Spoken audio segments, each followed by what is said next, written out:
Right, we're going live. Super excited that you guys are joining me tonight.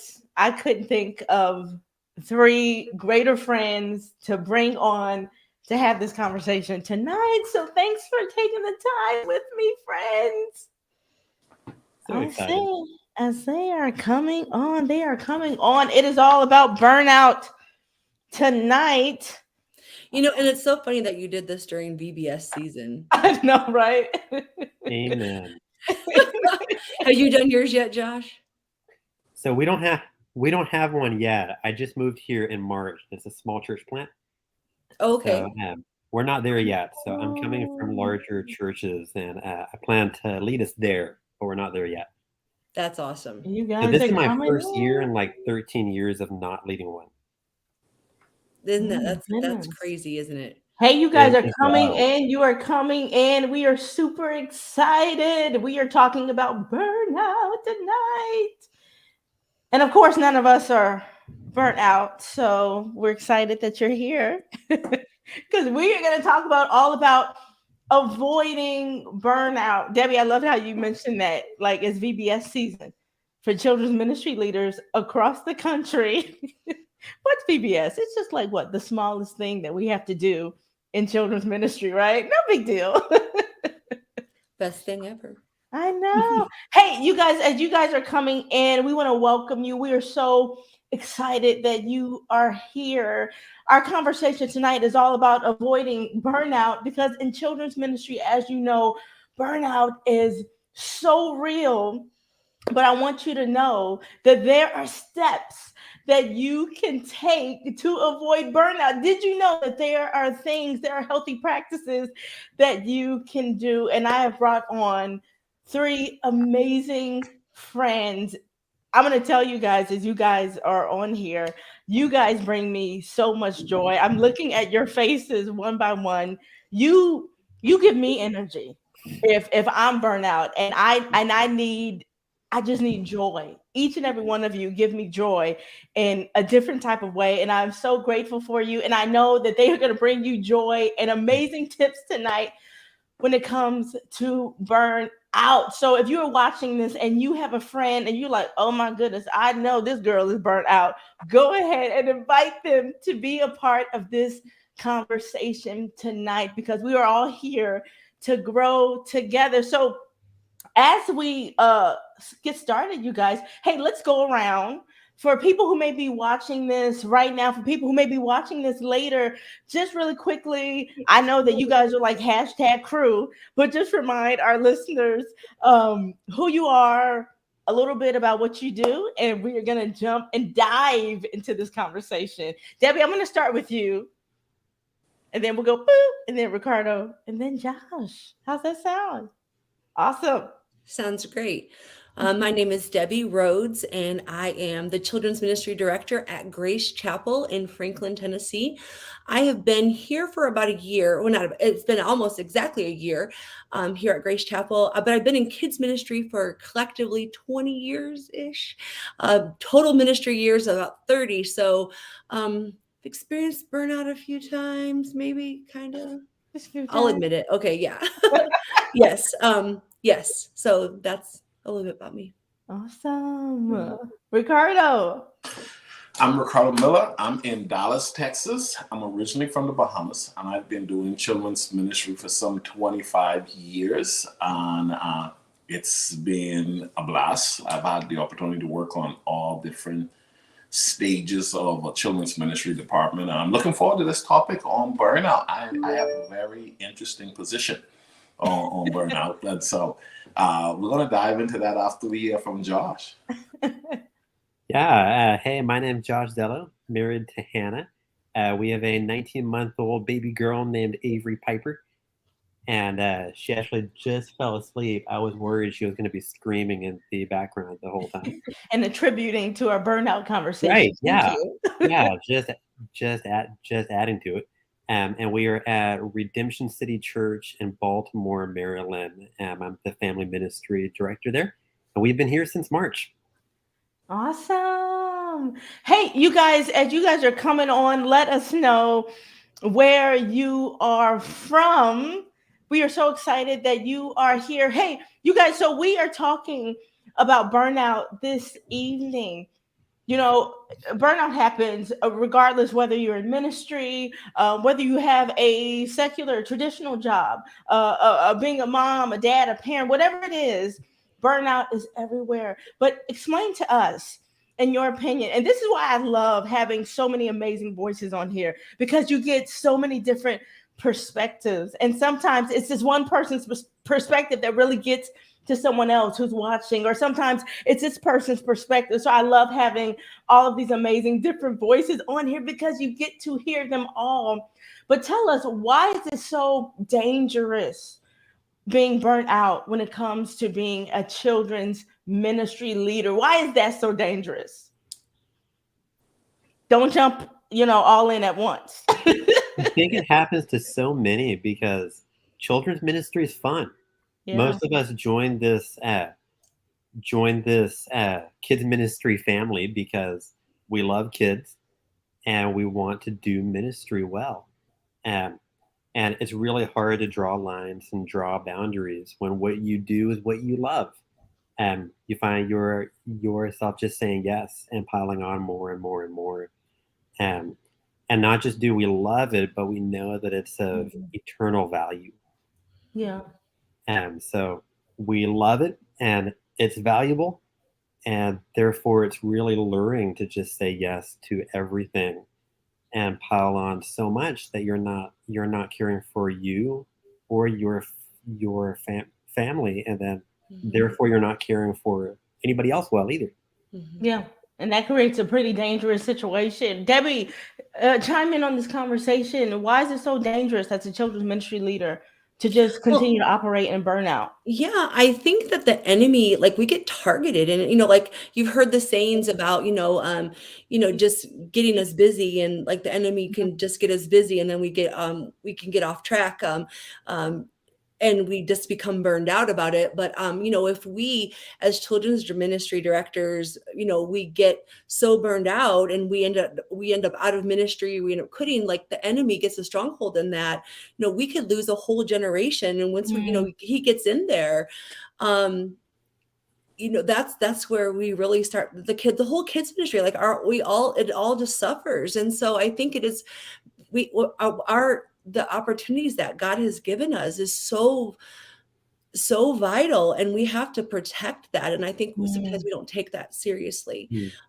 We have to really protect it. Yeah, I think that that's so important, Debbie. I think it's so easy for us to, in the motions of ministry, to forget why we do what we do and why it's so important and why we need to protect that. Ricardo, why is it dangerous? I think it's because it has the potential to hinder or limit our ability to maximize our potential. There could be so much more God wants to do, even though we think we're doing a lot. Burnout is doing ministry wrong, pretty much. At the end of the day, you're doing a lot of things wrong and it's affecting you. And so it will limit you from ever maximizing your potential. Burnout has the potential also to damage your marriage, affects your health, your spiritual walk, and as mentioned before, limit the ability for the children's ministry to go as far as it should go with your leadership and involvement. Burnout is bad in every way of ministry. So I know that you guys don't ever experience burnout. You're like, yeah, right. But this is the time I'm going to allow you to be a little transparent with your burnout, because it helps us, it encourages us to hear that we are not alone. Can you guys tell us, as amazing of leaders as you are, tell us of a time that you experienced burnout, and how did you respond to that? And maybe you responded to that in a positive way. Maybe, Ricardo, maybe you responded to it in a way that was effective, hence the word effective living. Or maybe you didn't. Maybe it was a complete disaster. Share a time with us. It's interesting you mentioned that because I started to look at the whole position of burnout, and I'm not trying to be. I should not have been the first one to talk on this point because somebody else could have probably given a better connection to your question. But I'm going complete opposite to what you just mentioned because I've been at my church 15 years, Pathway of Life Church, children's director for the most part during that time, and 25 years in massive and extensive and heavily involved in children's ministry. And I have come to realize that I was heading in the direction of burnout when I met someone who was having the joy of a lifetime doing ministry at multiple locations and was skipping through the hallway of his conference. And I said, hey man, what's your joy coming from? I'm starting to become frustrated. And he says, why? And I says, so what do you guys got going on around? He started to tell me, and I said, I felt a little bit overwhelmed just by the amount of things you mentioned that y'all have going on around here. And then I learned that there's a right way and a wrong way to do things. So I'm going to talk more about that later, but this gentleman helped me some 15 years ago prevent from being burnout, which I think I was heading in that direction. Yeah. But then I had since learned how to prevent burnout. And so I've been living under that umbrella. So I've never been burnout. As a matter of fact, I've been at my church 15 years. I've driven an hour one way going to my church, freeway time. For those of you that know the length of time that is, freeway time, an hour one way. And we just celebrated 15 years last 2 weeks. And I remember talking to the congregation and saying there was not one time I dreaded coming in this parking lot. Wow. And we'll talk a little bit about that. And it's really about learning the principle that guy taught me that I was able to then teach others and live out since then. So I was on my way to burnout. How did I do it? To answer your question more specifically, I received the help of someone who refused to be burned out. And it helped me to prevent myself from being burned out. I should have invited him to this conversation. Well, you got the next best thing. I learned his tips, and that's why I'm here. Oh, okay. Amen to that. Josh, tell us about a time when you were burned out. How did you respond? Yeah, I worked at a church, couple churches back, really, really large church. And I ended up having 3 or 4 jobs there at one time. So kind of to echo what Ricardo said, I started to feel like I was headed that way, and I didn't let myself get there yet. So what I had found, at least for me in that moment, was I needed to get control over how I spend time. So as simple as it sounds, I zoomed out and said, okay, I've got multiple jobs here. I need to think through, okay, on this day during these hours, I'm going to do this. This day, I'm going to do this. And I really got control over my schedule. And that really did change things. And it sounds so simplified, but it's so true that if you don't control your time is going to control you. Yeah. Wow. And I've really started to calendar and learn how to control time well. And because of that, I now have my full-time job. I work part-time with Kids Matter. I write and have a blog. I do stuff like this. And I'm looking to start seminary in January. And it's not because I have more time. It's because I've learned how to control that time. I've learned how to manage that time. That is so good. I think it's so important learning how to control your time. Now, Debbie, they're starting to make me feel bad. Okay, well, I'm going to make you feel so much better because these 2 gentlemen here, I was like, dang, they are awesome. And I'm loving the example that y'all set. Well, I'm going to tell you what it's like to not be so control like that. Yeah, I wasn't as fortunate. I wasn't as wise. I was really struggling. This was a couple years ago.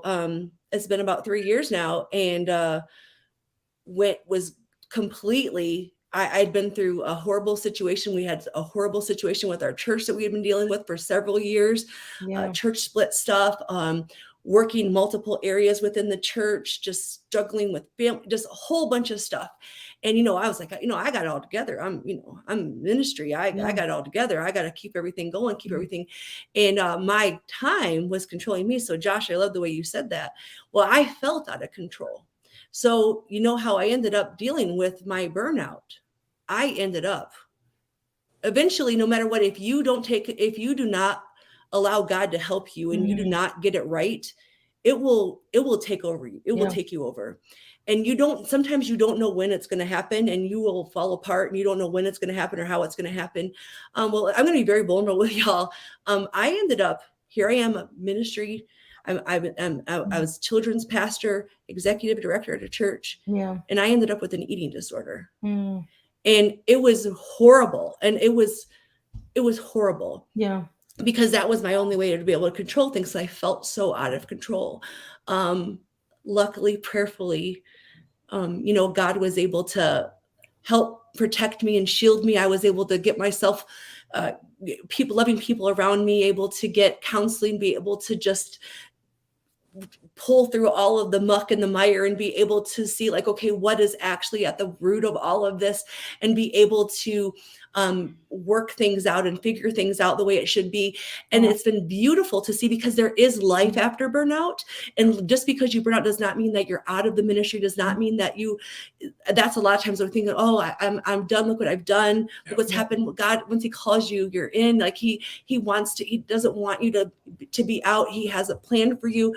And he redeems things. And so, just earlier in this year, here I am. So I have this amazing ministry, and all these wonderful things are going on. And I'm like, I'm going back to school, finishing my degree in psychology, and I'm doing more of things like this. And I decided, let's write a book, and let's do all of these things. And I'm adding all of these things. And I started to be like, okay, I'm starting to feel it again. That stuff's rising up in me.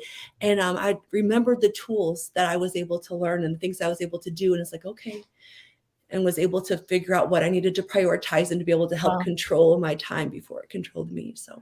Wow, Debbie, thank you so much for your transparency. With that, maybe you're messed up like me and Debbie. Just kidding. I think maybe I'm just gonna be real. Like Ricardo and Josh. No, I think that's so important, because Debbie, I see you. I see you speaking all over the place. I see the amazing value that you add to the world of children's ministry, in addition to working for campuses. And I think it's so important. I think people, they would see you and would assume that you have it all together, that burnout is not something that you struggle with. So just sharing that story and the power of that, and how that has the power to break chains off of people who are suffering from burnout. Can you guys give us, because Debbie, and really, I want you to kind of springboard us into this, since you have shared this amazing, really, testimony. How can one recognize? I'm sure you were getting to a point where you were beginning to recognize, okay, something's going on, whether it's the passion is not there, this doesn't feel right.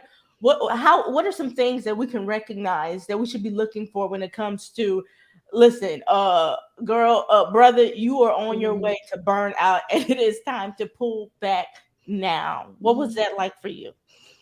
So what I have come to find out for myself, and it's different for everybody, but when I see this actually across the board, but some of the things that I think is when a person, I'm talking to myself, starts to become cynical about things that they love specifically.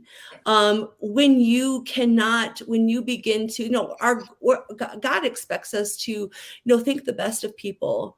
But when we are at a point where we automatically assume the worst in people, when we automatically assume the worst in every situation, where you start feeling like people are against you, or things are, and you're creating scenarios that are not there. And just, you're constantly becoming cynical about whether you speak it or not speak it, whether it's just in your mind. So, like, you can be like, oh, I'm not going to talk about it. I'm not talking about it to anybody, but it's like in your mind, you're feeling all cynical about things. That's a huge indicator in my mind, for me, especially an indicator that, okay, things are not, this is not usually how I work. So what's going on? Yeah, absolutely. Josh, you got any signals that? Yeah, so for me, I call those check engine lights. And I love that even at the church that I'm at now, one of the things that my supervisor asked me is, hey, what are the signs that you're headed that way, so that if I see it in you, I can call it out? And I love that. And And what I told him is number one, dropping balls, Mm. because I'm usually pretty on it. So when I start to drop balls, small ones or big ones, something's probably up there. And then number two, I grew up with a really bad stutter. Mm. And most of my life as a kid, I stuttered every single word. And when I get tired and when I'm not caring for myself well, I start stuttering really badly again. Mm. Yeah. And usually in my stutter, it's light. Most people really don't even know much about it. Now my job is to speak. But when I start stuttering really badly again, usually that means I need to take a nap and drink a smoothie and I need to step back. Yeah. Yeah. Uh, those are my check engine lights. I think I definitely, for me, it's definitely when I start to get angry because I'm like a joy bomb. So Debbie, same thing. Like when I start to get cynical and I'm negative about everything, and I just turn just into an anger. My joy bomb can turn into an anger bomb. I know. Okay, I might be getting a little burnout. Let me pull back a little bit. Ricardo, I know you have some amazing tips for us when it comes to those signals. When being burnout. Share with us a few of things we should be looking out for. I think in thinking about those things that we should be looking for, I want to say this as well. There's two different things happening sometimes in a person's life. There's an attack, and then sometimes it's burnout. And burnout can be coming from just, I believe burnout is the result of lack of management. You're not managing yourself and your responsibility well, which is attached to what both Debbie and Josh mentioned. I think it's about management, but then there are times life just sends you a test. The Bible says, when the storm came, and so not if the storm comes, but when the storm comes. Yeah. And so you can have a challenged marriage, you can have some kids going through something at home, you can have something going on in your health, you can have something going on just around the church that's really not your responsibility, but it's still affecting you. And that could be a storm. That could be just, it's wreaking havoc. And you're like, oh my God, I'm losing my mind. And some people almost put that under the umbrella of burnout. It's not necessarily burnout, it's an attack. We can call it a spiritual attack, or we could just call it an outright storm. And I've had my share of storms. I may not have had burnout, but I've had my share of storms. I'm from the Bahamas. Hurricanes come that way, okay? Yeah, and so one, learning how to manage the storms that come your way, but then also identifying, as you mentioned just now, the recognizing the symptoms. I just think, like Josh mentioned, I like that, identifying what's off that normally is on, these signals that are indicators. For me, it's when there is chaos around. I don't do well with chaos, okay? I walk in a room and the first thing I do is want to bring the room to order, because that's how I function best. So if there's a lot of chaos and the chaos is beyond my control, more than likely I'm going to leave, because it's going to frustrate me to a degree that's going to move me in a section that pushes me to an angry place, not liking what's happening, and which I think a lot of people ends up, it's like you're not managing this well, and it's brewing, and it's brewing, and it's brewing, and then you're suppressing, and you're carrying, and you're holding, and now you're angry, and now you're snapping, and now you're in the parking lot saying, I don't like this place, and you're looking at the pastor, and you can't raise your hand for worship, and you prefer to sit in the lobby and eat the coffee and drink donuts. Okay? You're just messed up. Just all types of confused and messed up. I think actually serving with you in the Bahamas, I can definitely tell that you do not like chaos. Ricardo Miller does not function well in chaos. I love this. How do you know when burnout is coming on? I loved it. Nucleus, he said, when you roll your eyes before a meeting, that is definitely one of the signs. She may be a little burnt out. Nucleus, I have been there. I love it. I love it. I love it. So for those who are listening today, what are some best practices in avoiding burnout? Ricardo, kick us off when it comes to some best practices to avoiding burnout. I think I mentioned three things. Number one, take care of you. You can't give what you don't have, okay? And a lot of people are over giving than they're actually doing the maintaining of taking care of self. I would say, number one, take care of you.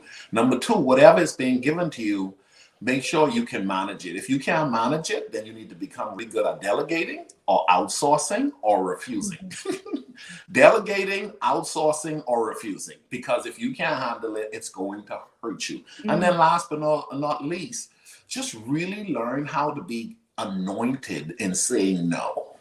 Okay? Just learn how to have a gifted no. Just, you know what, Josh? No, but I'm going to come by on Saturday and let's have coffee, Josh. You know what, Debbie? I'm not going to be able to do that. I'm sorry, but how are you doing? What's going on tomorrow? Just learn how to say no. No, he doesn't mean to say no to me. Just so we're clear, Josh and Debbie. You know, I can say no and say it in a way that really my no should not come from a disturbed place. My no should just simply come from a decision. I've assessed my life and I realize I can't take on another. So you know what? No, right? Right? But there are a lot of people who says no and they go in the hallway and they're angry. And there are people who say no and they call their spouses at home and guess what they did? They asked me to take over. And I said no, but I'm telling you, I'm not going to. That's not a good no. So that's my three. Ricardo, so I'm going to push, on that a little bit because I know, when it comes to ministry, we always kind of go forward for the spirit of, we're called to serve. You're talking about you can't give what you don't have. For those who are watching and maybe, they're like, I've learned that I need to pour myself out like a drink offering. What would you say to them? Because I think it's so easy when we have this mindset to kind of push us into burnout. The term, I'm losing myself is not biblical. And I'm talking about, well, you know what? I'm just losing myself. I don't have time for myself. You know what? I don't know the last time I spent time with my kids. Oh my goodness. I mean, my home is a wreck because, you know what? I'm at the church all the time.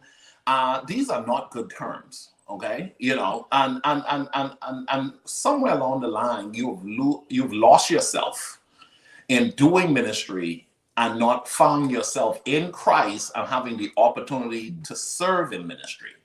And you shouldn't lose yourself in that of your children being affected, your marriage being affected, your health being affected. And so what I would say is a lot of us, I heard Josh mention early on, our love for the call sometimes take away all of our reasoning and common sense. It just sort of takes it all away because we have a love to. And so years ago, a lady said to me, she says, you have such big heart for children's ministry. I'm praying that God will give you a good, she said, I pray God will give you a great mind for children's ministry. And when that started to happen, I started to see that there is a difference. You can have a big heart and you can be very shallow in your perspective. And so now you're hurting yourself because your heart is leading you without wisdom and without understanding. And so you're being destroyed for a lack of knowledge. And so, yes, you are a child of God. And yes, your passion for kids is as high as it can be, but you're not doing well, okay? And that's because you're not here. You're not allowing wisdom and understanding to guide you. And so what I would say is, really, when we talk about the whole concept of losing oneself, you just got to get to the point where you realize ministry ought never to overtake you. I like going back to a point I think Josh mentioned earlier again about managing the time that we've been given. You're supposed to be in charge of what you do, not anything. Apostle Paul says, all things are permissible to me, but not all things are beneficial. I will not be mastered, controlled by anything. So if it's overtaking me, I'm heading in the wrong direction. And so there is a strength that must be built because some of us are in toxic environments. We're still good people and it is still God's house, but that don't mean behaviors in that house is in out of alignment with a healthy environment, right? And so some people, because the environment is unhealthy, it is hurting you because you don't even know how to say no. The environment is pushing you outside of what's healthy. And you don't know how to say no and manage yourself. So now you got a double whammy going on. That's when you need a guy like me. You need a Ricardo Miller in your life. that what it is? I love it. I love it though, because, and I'll say, when I first met you, in ministry, you really helped me when it came to merging the spiritual and the practical together, and how God wants us to use the wisdom that He's given us, as we are doing ministry. Debbie, tell us some more tips. Do you have any extra tips to add on to Yeah. Well, let me share with you. The other day you texted me and I said, I got to tell you, I can't wait to tell you what God had shared with me. So I was driving back from Alabama, and had all of this on my brain about burnout and assessing it, and assessing my own place of possible burnout at the same time. Like, okay, I just finished VBS season. I'm going to Dominican Republic on Friday. I'm trying to like get all this stuff ready, and God, like, He speaks to me a lot of times in like pictures. Yeah. And so bear with me as I unfold this for you guys for just a second, because it's super cool. So another way of people, how they express burnout is they'll say, like, my plate is too full. They'll say the thing, my plate is too full. And so I'm thinking about like someone with a plate in their hands, and like the plate is just like it's piled up and it's super full. And so I started thinking about, how you go to a wedding and it's like the happy hour or the cocktail hour, or whatever you call it. And so you go to cocktail hour and they have all these amazing little all these little appetizers, but they give you a super tiny small plate. And you're like, why do they have all of these amazing things, but they give you a super tiny plate? Well, that's because they don't want you to eat a whole lot of those things, because they know that there's a big, huge, massive, a major meal once they open up that door. So they want you to only have a little bit. So there's purposely giving you a small plate. Or you go to like Thanksgiving dinner, and how like you have like those big, huge family meals, and they bring out the big, huge, like throwaway Chinette platters, like those big ones are like ginormous, right? And you're like, people are piling on, the gravy's like spilling over the side, whatever. It's just like insane. Like there's all these different types of plates. Well, my grandson is 2, and there is a point to this, I promise. My grandson is 2, and he has this little plastic type bowl plate, and it has little compartments, and it fits his dino nuggets, French fries, and raspberries, his favorite, right? They're not allowed to touch. They're in 3 little compartments. In fact, it's such a big deal that it even like suctions to the table for him, because if he gets too overwhelmed with his food, he can't just chuck it under the floor. It's like sucked to the table. I need that. Josh, you have to have this. It's amazing. I mean, it just sucks to the table. It's like so amazing, right? So then it was like, I saw all of these things, and it just made me think about this. We walk around as leaders, and we don't even know what size plate we're holding, or what plate of what season we're in. Sometimes this season we're in an appetizer plate season of our life, where that's all we can handle is just appetizer size things. That's all we can handle is what can fit on that plate. But yet we have it so piled. My husband will be at one of these meals, and he'll be like, why are these plates so small? So he has got 2 plates, and they're like piled all up. And then he's shoving some of it onto my plate because he can't fit it all on his. And he's like, I want more of this. And he's got all of these things, or it's falling off, and it's more than what he can handle. Or you have some people that are all about, now when I eat dinner, I do not like my food to touch. I like it all to be separated. And I like it all like, if I'm having pancakes and I have to move my bacon, so I don't want my pancake syrup to get on my bacon. Now my husband's like, I don't understand that. It tastes like maple flavored bacon.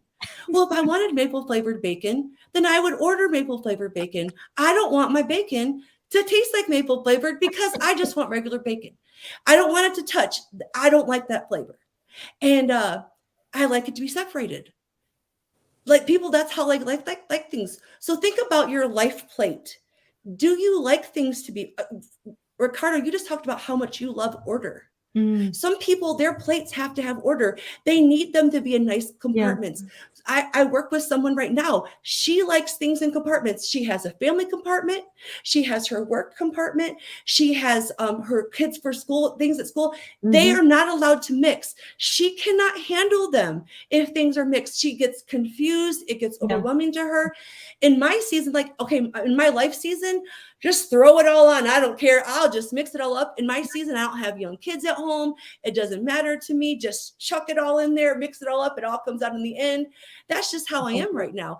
And that's okay. But we have got to understand what season of life we're in right now. And before you add on more mashed potatoes, you need to move something off of there. Now, don't be chucking it up on top of the meatloaf. Just actually move something off, give it to somebody else before you add something onto your plate.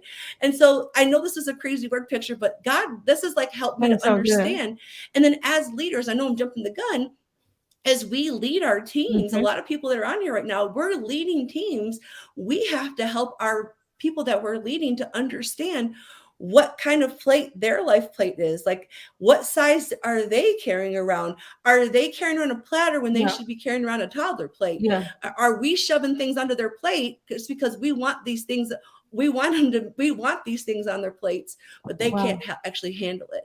And so, yeah, that's my answer. I mean, I think you should copyright that. I wrote a book about that. That's a good book. Because I'm about to steal it. Good girl. I love how you mentioned that, though. When it comes to those who co-labor alongside us, what are we putting on their plates? Josh, jump us into that. When it comes to those who are around us, how can we recognize when we're putting too much on their plate, or when we need to pull their plate and give them a toddler platter? How can we recognize that? What should we do in a situation like that? Because Debbie, you are so right. As leaders, it is our job, to love those who are co-laboring alongside us. The easy answer is this: know your team well. I think there's so many children's ministers who are so busy trying to lead and have so many things piled up on their plate that they're not really taking the time to know their team well. If you're on my leadership team, you and I should be good friends. I should know you really well. I should know what your check engine lights are. I should know you well enough to say, well, next week she's going to have family in town. I shouldn't ask her to take that on next week. Take time to know your team well. That's one thing that, as I've led teams and children's ministry, as you grow in it, is mostly leading teams. And as I've led teams and as I've led people, what I've seen is you really need to take the time to shepherd them and get to know them and hear about them and what they're going through. And people love to talk about themselves. That's their favorite thing. Listen. And get to know your team and the people on it. And because you're close, you're going to know what those check engine lights are so that you can speak up and say, hey, friend, I love you, and I'm going to speak into you because of that. I love that, Josh. Know your team well. And Ricardo, I'm going to throw a curveball at you because what would you say? Because, one of the main things that I hear is I don't have time. I don't have time. What would you say to someone who's like, I don't have time to know my team well? Like, I don't have time for that.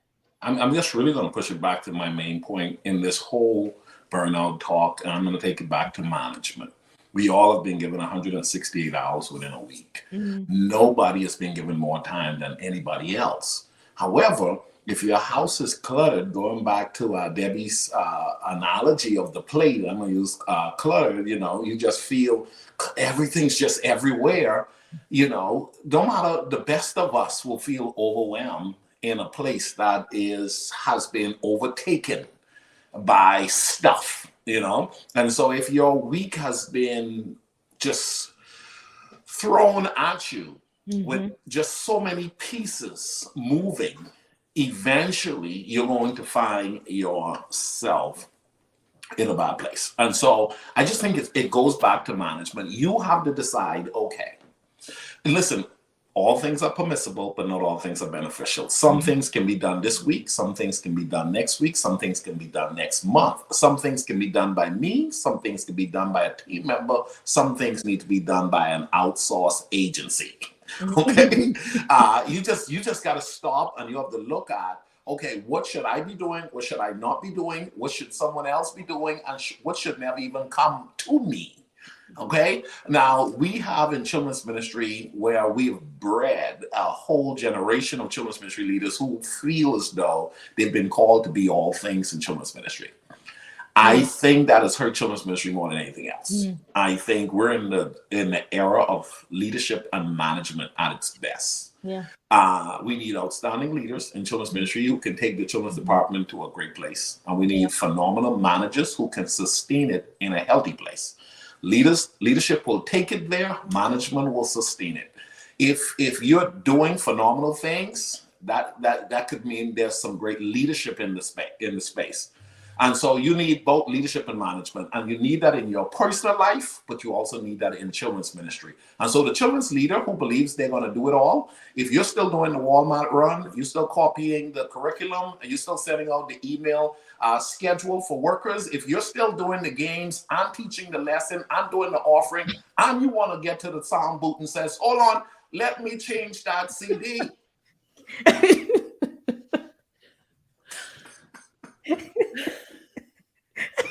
You're doing it wrong. Yeah, you are. Thank you for that emphasis. Like dramatic effect right there. I really enjoyed it. We're all like, oh no, stop. I mean, it's so true. We wake up, you know. Well, I think we've all been there. We've all been there. Yeah, and it's not helpful to your team or your church either. Yeah. I had planned on being in one church my whole kids ministry career, and I'm on my third now. I hope that I get to stay here. But what I've found is that if your kids ministry falls apart because you've left, you're doing something wrong. Yeah. And you should be leading in such a way that if you have to step away, if you're called somewhere else, if you're suddenly called to move from Texas to Maryland, the whole ministry doesn't explode. And my church back in Texas is about to do their preschool camp. And I left a ton of notes and a ton of files. And there's a team there that have led that with me for years. And they haven't called me yet because they know how to lead that without me. Yeah. And I learned that the hard way. And when I left my first church and things started to fall apart, and I was like, wait a second, I didn't set them up to succeed. So, if you're doing everything, not just are you going to burn you out, but you're not going to be at that church forever. And you're either going to crash and burn, you're going to get called somewhere else, you're going to retire, or God's going to call you home. But the church needs to be able to live without you. So you need to set that. So I'm watching this, and I'm a leader, and I'm hearing everything you guys are saying. It's amazing. Everything bad you said is already going on in my life.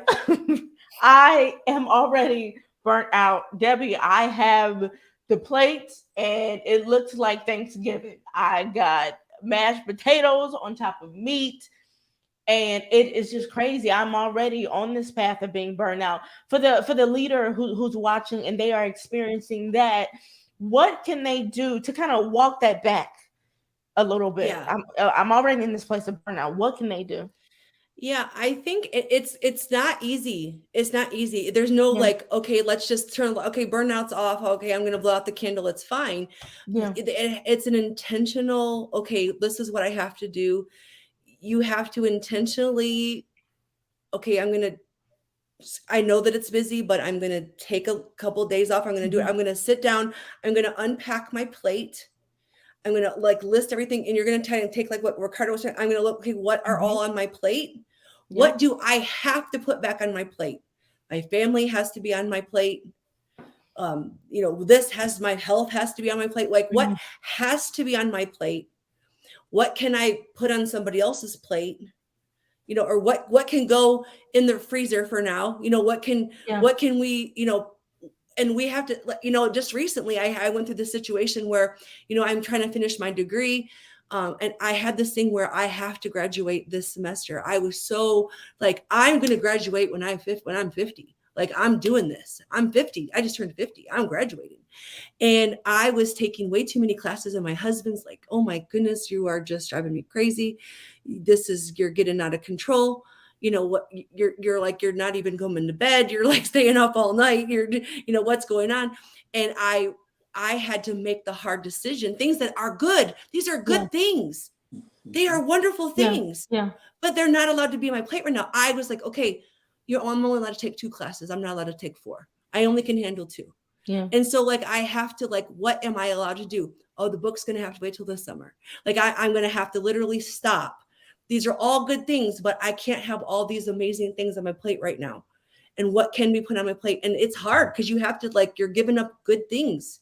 Yeah. And you just have to make those hard calls and hard decisions and just realize that you're not going to die.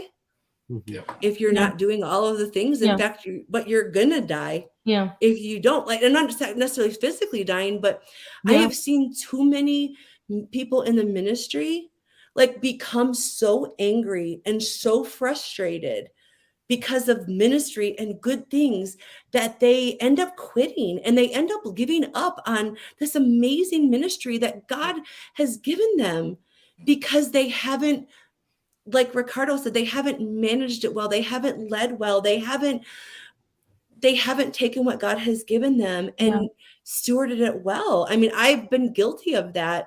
And it's like, I don't want it to be taken from me because of my mismanagement. Yeah. And so that has to be those tough calls have to be made. Yeah. So it's a quick switch. I feel like I should have called this the plate. Ricardo. I want to add to what Debbie said, and somebody just asked the question, volunteer versus staff. So I want to play on that a little bit. I just want to add to the fact that I think one of the things I noticed, I remember years ago when I was doing a lot of group conference, that they had the Kidman conference and stuff. I remember coming there and I remember hearing somebody say, I can't remember who it was, but they said, when you do your presentation, don't mention numbers and size. And I said, why? And he says, because half of the room won't be even half of what the numbers you've been affiliated with. Mm-hmm. And it can overwhelm them. Well, and there are a lot of people who are, you're a volunteer run church and you're trying to run your department like a paid staff ran children's ministry. There's 2 different models there. It's very, very important that you understand we are a volunteer run church. And so if there is no staff person in children's ministry, then there is a operational level that needs to reflect that. Now, all depending on your leadership and management and recruiting ability, you could do more because you have more, even if you're not paying anyone. But you still have to be very careful not to compete or compare with the big boys, okay? And so that's the danger of going to a mega conference where the presenters are talking all of this stuff. And so for the person who asked the question about paid staff versus unpaid when it comes to burnout, your calendar should not look like the church down the street that has 27 people on staff in the children's department, and you're volunteering and you're trying to keep the same calendar. You can't do a 5-day VBS. You may just be able to do a 1-day VBS on Sunday, okay?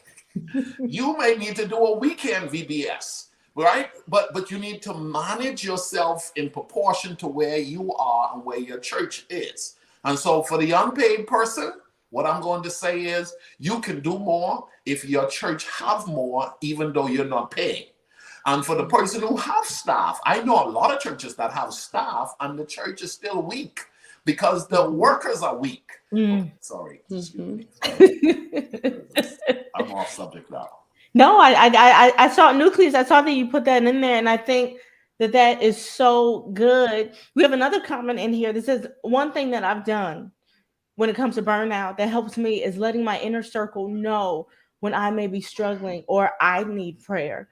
Just reaching out can be super helpful. And I love that they mentioned that. Ricardo, you mentioned reaching out Yep. to someone who was super instrumental to you. Share with us, what did they share with you when it came to burnout? How help cover us all and protect us all in this moment? I'm going to be real fast. And one first was, don't be afraid to ask for help.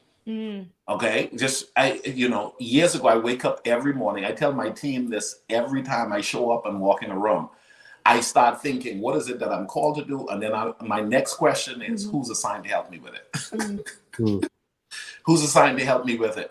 And so that was one of the big things. Don't be afraid to ask for help. And then program yourself to understand when God called you to do a work, he also called a support system to help you fulfill the assignment to which he called you to.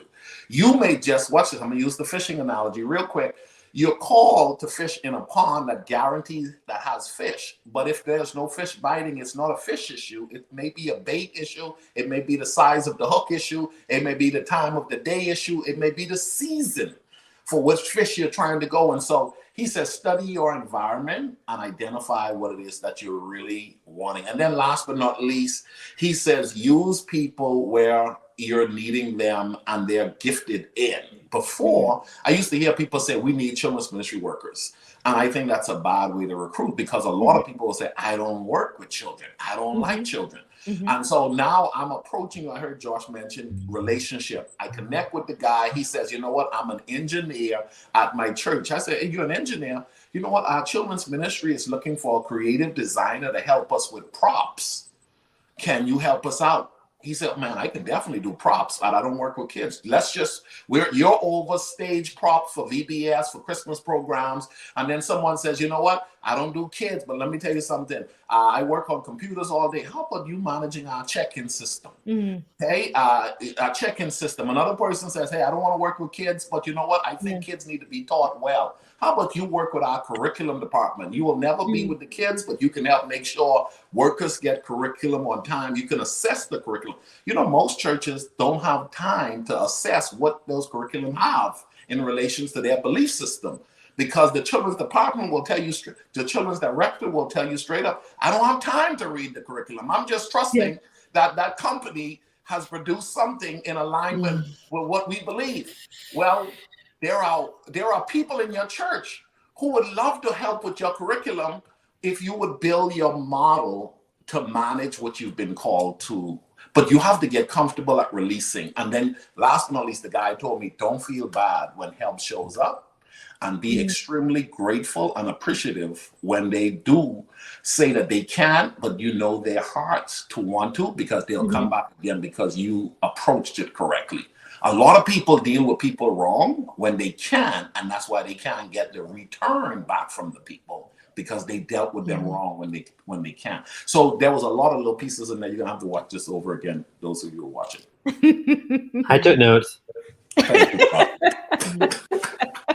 I love it. I love it. That was so good, you guys. All-star lineup. Come on, Ricardo. I'm reading this chat box. Yes, yes, yes. You guys, for the people who are watching, who are dealing with all type of seasons, maybe, you know, we've talked about being on our way to burnout. You know, we've talked about, I mean, we are already there. What can we do to walk that back, to pull that back? Debbie has already, I mean, it is copywritten. If you have not heard her plate analogy, do not steal it. You heard it here first. On Child's Heart, do not pack that plate too full. But for those who are watching, leave us with some last words of encouragement when it comes to burnout. Josh, share with us some encouraging words. Rest. So rest is an act of faith. It's faith. Rest is saying it's not all on me, but I serve a sovereign, all-powerful God. I can take a nap and the world's not going to fall apart. I can go read a book that's not about leadership. That's just fun. For me, I love to cook. Is my job to cook? No. But I can go cook and listen to a podcast about food and rest because I know that God is in control and it's not all on me. Yeah. So Mhm. it's not all on you. Yeah. You can rest, Yeah. and you can, like Ricardo said, you can do the things that fill you up, that give you Yeah. life, so that you can pour out again. Yeah.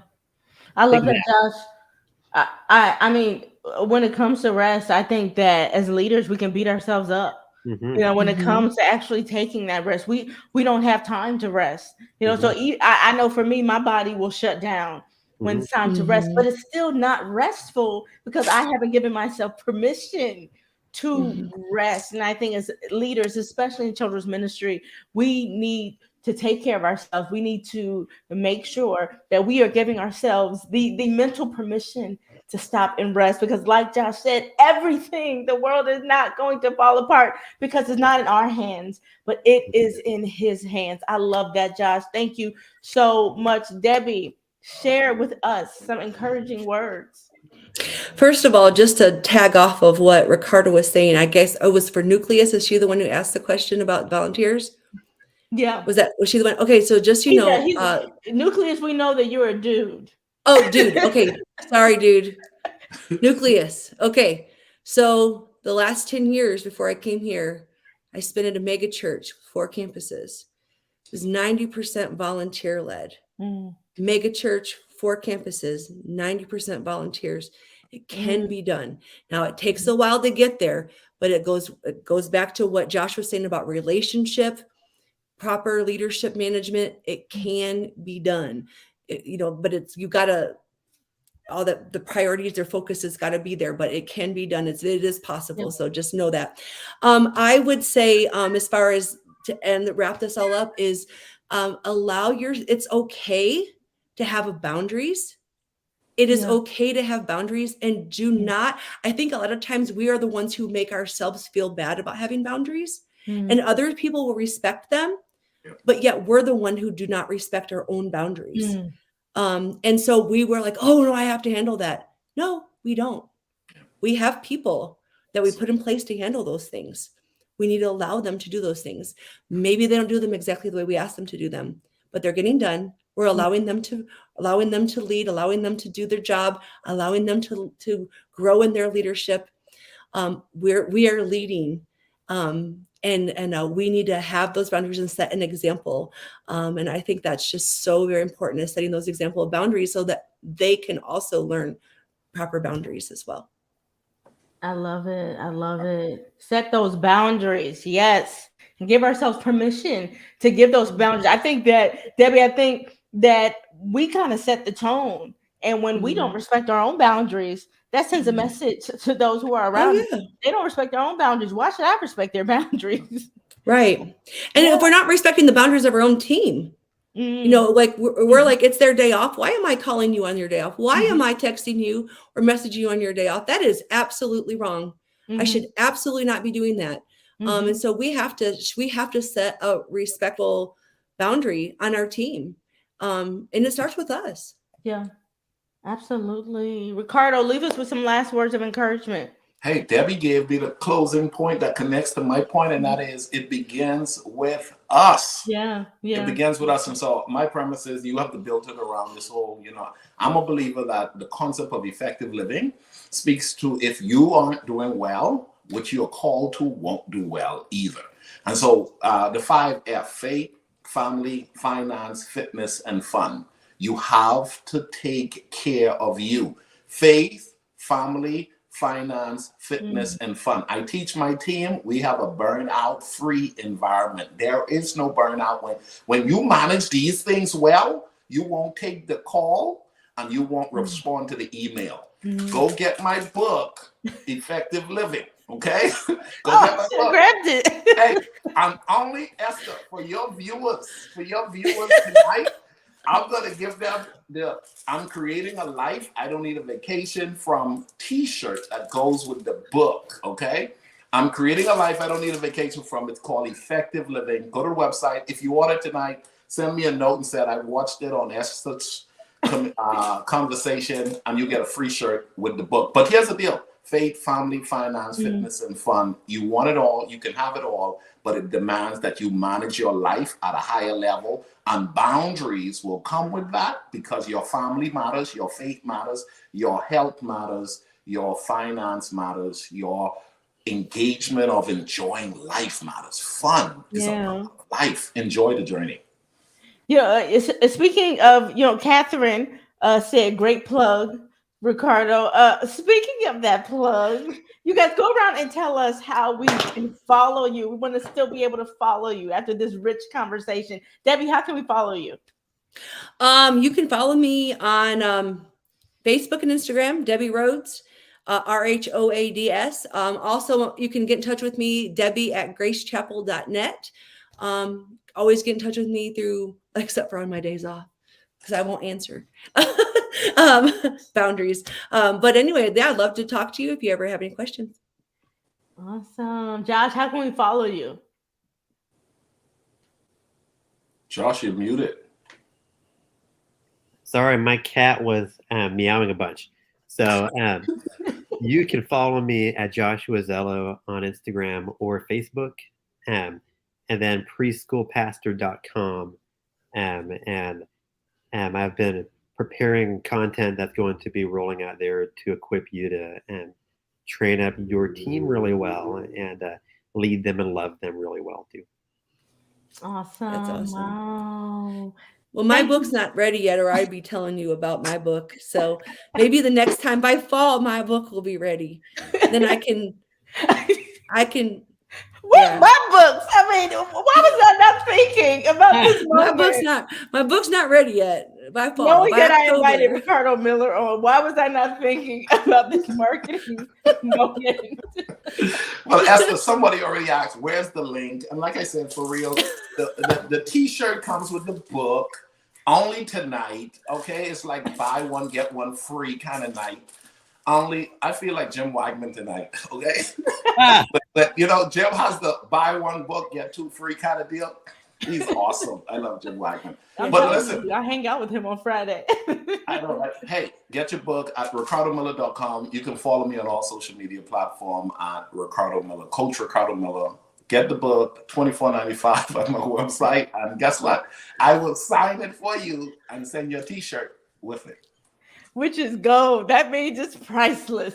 You guys, thank you so much for being with us tonight. Debbie, I'm going to throw you a curveball, and I'm going to ask for you to close us out in prayer for those leaders who are watching and who are hungry to get out of these waters of burnout in a way that is healthy and safe. Yeah. Oh, dear God. Thank you so much for the privilege to be able to serve you in kids ministry. Yes. God, I just pray for every single person that is watching this today. God, I know many of them right now are struggling with burnout, struggling with frustration, and God, they don't know where to turn. They don't know what to do. God, I just pray right now that you'll just wrap your arms around them and show them you are there. Lord, you have a plan for them. You haven't left them. You're not giving up on them. God, I pray that you'll bring people into their life right this moment. God, people that will be able to, whether they can confide in, people that they will be able to talk to, that they will be able to pray with, Lord, that will be able to support them and encourage them. As they seek, Lord, to be able to prioritize and manage and steward the ministry that you've given them well. Lord, thank you again for Esther and for her amazing ministry. God, I pray you just expand her influence, God, and I just pray that you'll just help her to continue to reach thousands and thousands for you. In your precious name I pray. Amen. Amen. We will see you guys next time, same place. See you guys later.